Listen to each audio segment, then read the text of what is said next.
मला तुम्हाला सगळ्यांना सांगितलंय, शिवसेनेचेच काही खासदार या काँग्रेसमध्ये चालले, आता त्यांच्या पक्षातून निवडून घेऊन ते दुसऱ्या पक्षात जातात, म्हणजे काहीतरी त्यांच्या पक्षाचं चुकत असेल की नाही.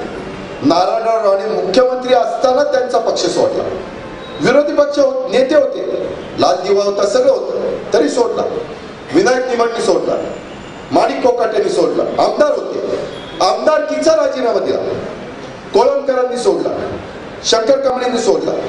किती आमदारांची नावं घेऊ. विजय वडेट्टीवार तो शिवसेनेचाच होता, चंद्रपूरचा, त्यांनी आमदारकी सोडली. याचा अर्थ कुठेतरी पक्षामध्ये चुकतंय का नाही. आज त्यांची लोक त्यांना सोडतात.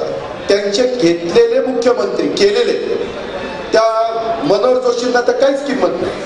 50 वर्ष ज्यांनी बाळासाहेब ठाकरेंना साथ दिली, बाळासाहेबांच्या उजव्या हाताला बसायचे.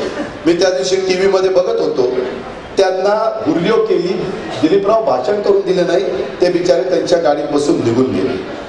आणि काही खासदार तर इतके पोचलेले त्या उद्धवच्या पोराच्याच पाया पडायला लागले. आता उद्धवचा मुलगा आणि माझा मुलगा वयाने सारखाच आहे पार.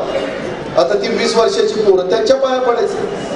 काय चमत्कार बिमत्कार झाला का काय त्यांना. म्हणजे किती लाचारी.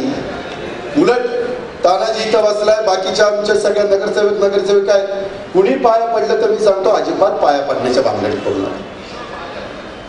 कशा करता पाया पडायचं. तुम्ही हाडामासासारखी माणसं आहेत, मी हाडामासासारखा माणूस आहे. आपण एकमेकाला आदर करू, एकमेकाचा रिस्पेक्ट त्या ठिकाणी करू.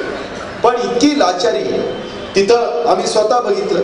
आणि म्हणतो नाही पाया नव्हतं पडत, हातात हात देत होतो. अरे पायापाशी हातात हात असतोय.